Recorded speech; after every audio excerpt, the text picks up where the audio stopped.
안녕하세요. 경동제일교회 성도 여러분. 오늘 살펴볼 성경은 에스더입니다. 에스더는 룻기 다음으로 여성이 책 제목으로 되어 있는 책이며 재미있는 역사소설 형식으로 기록된 책입니다. 또한 성경에 들어있음에도 불구하고 하나님의 이름이 등장하지 않는 책으로도 유명합니다. 이 책은 이스라엘의 절기 중 부림절과 연관이 있으며 매해 유대인들은 우리 달력으로 2월, 3월 무렵에 해당하는 부림절에 이 에스더를 읽는 전통이 있습니다. 잠시 에스더의 내용을 살펴보도록 하겠습니다. 에스더의 배경을 보면 지난 에스라 느헤미야 시간에 페르시아 4대 왕으로 잠시 언급했던 아하수에로 크세르크세스 왕의 시대 이야기입니다. 당시의 왕비 와스디는 잔치에 참석하라는 왕의 명령을 어겼고 왕은 왕비를 폐위하고 새로운 왕비를 뽑기로 결정합니다. 이 행사에서 오늘의 주인공 에스더가 새로운 왕비가 되게 됩니다. 에스더가 왕비가 되어 왕의 총애를 받던 중에 에스더의 사촌 오빠인 모르드게가 왕을 암살하려는 두 내시 음모를 적발하여 에스더를 통해 왕에게 전했고 결과적으로 왕의 목숨을 구한 모르드게의 공로는 궁중일기에 기록되었습니다. 3장에선 한 명의 인물이 더 등장합니다. 바로 왕의 총애를 얻어 지위가 올라간 아각 사람 하만입니다. 이 사람은 모든 사람들이 다 자기에게 무릎을 꿇는데도 꿇지 않고 있던 모르드게를 보고 분노하여 모르드게뿐 아니라 모르드게의 민족 유다 사람들을 모두 몰살할 계획을 세웁니다. 이때 날을 정하기 위해 제비를 뽑았고 12째 달인 아달월 13일을 뽑혔습니다. 모든 사람들은 이 소식을 듣고 슬퍼하였고 모르드게는 에스더에게 이렇게 말합니다. 에스더 4장 13절 14절의 말씀입니다. 모르드게가 그를 시켜 에스더에게 회답하되 너는 왕궁에 있으니 모든 유다인 중에 홀로 목숨을 건지리라 생각하지 말라. 이때에 내가 만일 잠잠하여 말이 없으면 유다인은 다른 데로 말미암아 노임과 구원을 얻으려니와 너와 내 아버지 집은 멸망하리라. 내가 왕후의 자리를 얻은 것이 이때를 위함이 아닌지 누가 알겠느냐 하니 이에 에스더는 4장 16절에서 당신은 가서 수산에 있는 유대인을 다 모으고 나를 위하여 금식하되 밤낮 3일을 먹지도 말고 마시지도 마소서. 나도 나의 시녀와 더불어 이렇게 금식한 후에 규례를 어기고 왕에게 나아가리니 죽으면 죽으리이다 하니라. 결국 에스더는 위험을 무릅쓰고 아하수에로 왕에게 나아가 하만의 계획을 알립니다. 그리고 이를 통해 모든 유다 백성이 위험에서 벗어나게 되고 모르드게를 죽이려고 세웠던 나무에 대신 하만이 달려 죽게 됩니다. 하만이 유다인들을 몰살하던 날은 오히려 유다인들이 원수를 제거한 날로 바뀌었고 제비를 뽑아왔던 의미의 부림절로 지킵니다. 이제 에스더를 통해서 나에게 주시는 교훈을 살펴보도록 하겠습니다. 에스더에서 눈여겨봐야 할 곳은 두 군데입니다. 먼저는 하나님의 이름이 등장하진 않지만 모든 사건들 가운데 하나님께서 역사하신다는 것입니다. 이는 우리가 우연이라고 생각하는 범위의 일들도 그 자리에 하나님께서 개입하고 계시다는 것으로 볼 수 있습니다. 세상 속에서도 항상 하나님 앞에 서 있다는 자세로 사람과 일들을 대하시길 바라겠습니다. 두 번째는 에스더가 왕후의 자리를 얻은 것이 개인의 영광을 위해서만이 아니라 하나님의 계획하심이 있었다는 사실입니다. 우리도 가지고 있는 지위, 학식, 명예를 생각해보면서 하나님께서 나를 통해 이루고자 하시는 계획이 있음을 바라보시길 바랍니다. 이어서 바이블 프로젝트 영상을 보시겠습니다. 에스더서입니다. 성경에서 가장 흥미진진하고 특이한 책 중 하나인데요. 배경은 이스라엘 민족이 바벨론의 포로가 된 지 100년이 지났을 때입니다.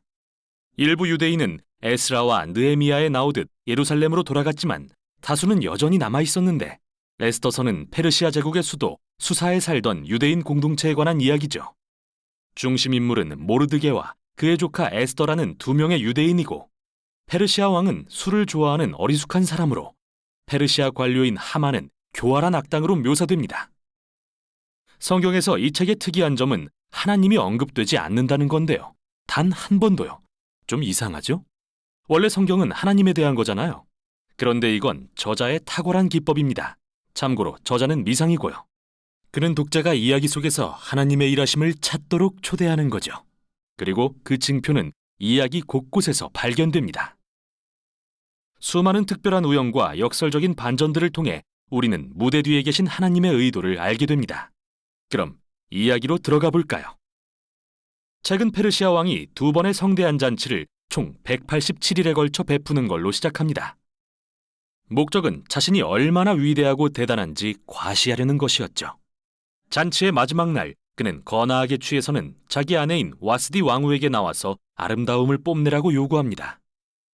그녀가 거절하자 화가 난 왕은 술김에 왕후를 폐위하고 남편이 자기 집을 주관하여야 한다는 우스꽝스러운 조서를 온 페르시아에 공표합니다.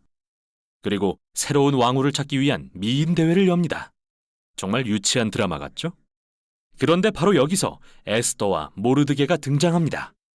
에스더는 자신의 유대인 신분을 숨기고 대회에 나가 우승합니다. 그리고 에스더에게 매료된 왕은 그녀를 페르시아의 새 왕으로 세웁니다. 이후 더 기막힌 일이 벌어지는데요. 우연히 모르드게는 내시 두 명이 왕을 암살하려는 음모를 엿듣게 됩니다.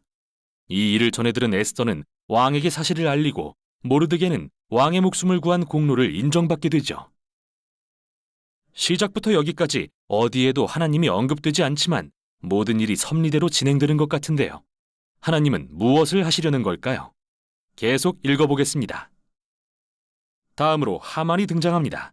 그는 사실 페르시아인이 아니라 아각 사람으로 불리는 고대 가나안 족속의 후손입니다. 사무엘상 15장에 나온 것처럼요. 왕은 하만을 왕국에서 가장 높은 자리에 앉히고 모든 자가 그의 앞에 무릎 꿇도록 명령합니다. 그런데 모르드게가 그를 보고도 이를 거절하자 하만은 당연히 분노로 들끓습니다. 그는 모르드게가 유대인임을 알게 되자 왕을 설득해서 모든 유대인을 진멸하는 끔찍한 조서를 제정하는 데 성공합니다. 그리고 유대인을 진멸할 날짜를 정하려고 주사위를 던지는데 주사위는 히브리어로 부르입니다. 이건 나중에 다시 보기로 하죠. 11개월 후인 아달월 13일 모든 유대인이 죽게 되었습니다. 그 후 하만과 왕은 잔치를 열어 이 끔찍한 결정을 기뻐합니다. 이제 초점은 모르드게와 에스더에게 맞춰집니다. 이들은 유대인의 유일한 소망이죠. 그들은 에스더가 왕에게 자신이 유대인임을 밝히고 하만의 조서를 철회하도록 요청할 계획을 세웁니다. 그러나 왕이 부르지도 않았는데 나아갔다가는 페르시아법에 따라 죽을 수도 있었죠. 이때 모르드게가 중요한 말을 합니다. 그는 에스더가 침묵한다 해도 다른 곳에서라도 유대인을 위한 구원이 임할 거라고 믿죠. 그래서 에스더에게 묻습니다. 내가 왕후가 된 것이 이때를 위한 것인지 누가 알겠느냐? 이에 에스더는 용기 있게 회답하며 왕에게 나아갈 것을 결심합니다. 내가 죽으면 죽으리이다. 이제부터 우리는 역설적이게도 하만의 악한 계획이 뒤집어지는 것을 보게 됩니다. 에스더는 왕과 하만을 첫 번째 잔치에 초대하고 나서 내일 두 분을 잔치에 다시 초대해서 특별한 요구를 하고 싶다고 말합니다. 만취한 채 잔치를 떠난 하만은 길에서 모르드게를 보고 화가 머리끝까지 나서 내일 아침에 모르드게를 매달도록 높은 장대를 세우라고 명령합니다. 모르드게와 유대인에게 최악의 상황같이 보입니다. 그러나 한순간에 이야기가 전환됩니다. 마침 그날 밤 왕은 잠이 오지 않아 침상에서 궁중실록을 읽게 합니다. 그런데 마침 전에 모르드게가 자신의 목숨을 구했던 사건을 듣게 됩니다. 완전히 잊고 있었던 일이죠. 다음날 아침 하만이 모르드게의 처형을 요청하러 들어오자 바로 그때 왕은 하만에게 자신의 목숨을 구한 모르드게를 공개적으로 치하할 것을 명령합니다. 하만은 모르드게를 왕의 말에 태운 채 성안 거리를 다니며 모두에게 그를 칭송하라고 해야 합니다. 바로 이 순간이 이 책 전체의 전환점이죠. 이제 하만은 몰락하고 모르드게는 부상하기 시작하는데요. 어떻게 되는지 보시죠. 에스더의 두 번째 잔칫날이 되었습니다. 왕과 하만이 도착하자 에스더는 먼저 자신이 유대인임을 밝힙니다. 둘째로 하만이 왕을 구한 모르드게와 에스더 자신 그리고 모든 유대인을 말살하려는 조서를 제정했음을 알립니다. 술에 거나하게 취한 왕은 이 이야기를 듣자 다시 한번 분노가 극에 달해서 모르드게를 매달기 위한 장대에 하만을 처형하라고 명령하기에 이릅니다. 하만에게는 참 역설적이면서도 끔찍한 결말입니다. 그러나 하만을 처형한다고 유대인 말살 조서가 없어지는 것은 아니죠. 그래서 에스더와 모르드게는 조서를 되돌릴 계획을 세우려다가 왕이 한번 공표한 조서는 철회할 수 없다는 걸 알게 됩니다. 그래서 대신 왕이 모르드게로 하여금 새로운 조서를 제정하게 하죠. 모든 유대인이 말살될 뻔한 아달월 13일에 이제는 유대인이 자신을 방어하고 그들을 해하려는 자들을 죽이라는 조서가 내려집니다. 모르드게와 에스더를 비롯한 유대인들은 잔치를 열고 이 새로운 조서를 기뻐합니다. 또 모르드게는 왕의 최측근으로 높아지죠. 마침내 그날이 왔지만 유대인들은 대적들을 무찌르고 승리를 누립니다. 먼저 그들은 하만의 가족을 처형하고 함께 음모를 꾸민 페르시아 관료들도 처형합니다.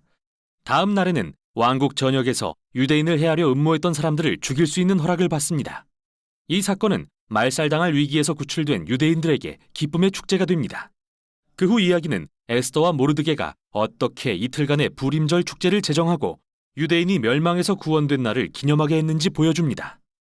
이 날의 이름은 하만이 던진 주사위에서 유래되었죠. 기억하시나요? 부르임. 책은 모르드게가 페르시아 왕국의 2인자 자리에 앉게 되는 짧은 이야기로 마무리되는데요. 여기서 우리는 모르드게의 위대함과 포로였던 유대인들의 형통함을 보게 됩니다. 이제 한 발짝 물러서서 전체 이야기의 구성을 살펴보죠. 이야기는 반전의 순간들로 가득 차 있는데 책 전체에 걸쳐 구체적인 반전들이 구조적으로 배치된 걸 알 수 있습니다. 먼저 왕의 위대함과 잔치, 그리고 조서는 모르드게의 위대함과 잔치, 그리고 조서와 비교됩니다.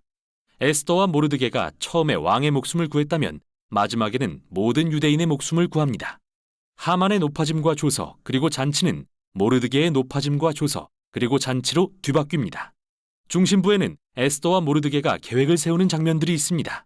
또한 에스더의 두 잔치는 전체 이야기가 전환되는 가장 중요한 순간에 기틀이 됩니다. 하만은 낮아지고 모르드게는 높아지는 순간 말이죠. 대단합니다. 이 책의 또 하나의 특징은 등장인물의 도덕적 해이인데요. 술 취함과 분노, 섹스와 살인이 가득하고 에스더와 모르드게도 예외가 아닙니다. 이방인과 결혼하거나 부정한 음식을 먹는 등 율법의 계명들을 범했다는 것은 말할 나위도 없죠. 이 이야기는 모르드게와 에스더를 도덕적 모범으로 삼거나 그들의 모든 행동을 지지하는 게 아니라 위기 가운데서도 하나님을 신뢰하고 소망하는 사람의 본보기로 삼으려는 것입니다. 에스더서가 던진 첫 질문으로 다시 돌아가 봅니다. 왜 하나님이 언급되지 않는 걸까요? 이 책의 요지가 하나님이 계시지 않은 것 같은 포로 기간에, 그리고 이스라엘이 율법에 불순종할 때 하나님이 그들을 버리셨다는 걸까요? 당신의 약속을 잊으셨다는 걸까요? 에스더서는 아니라고 합니다. 이 책은 엉망진창이고 도덕적으로 흐려진 인류의 역사 속에서도 하나님은 여전히 일하시는 분이며 도덕적으로 해이해진 사람들의 신실함마저 사용하셔서 목적을 이루시는 분임을 보여줍니다. 그래서 에스더서는 우리에게 하나님이 일하시는 것 같지 않을 때도 그분의 섭리를 기꺼이 신뢰하고 아무리 상황이 어렵더라도 하나님께서 그의 세상을 반드시 구원하신다는 것을 소망하길 요구합니다. 이게 바로 에스더서가 전하는 내용입니다.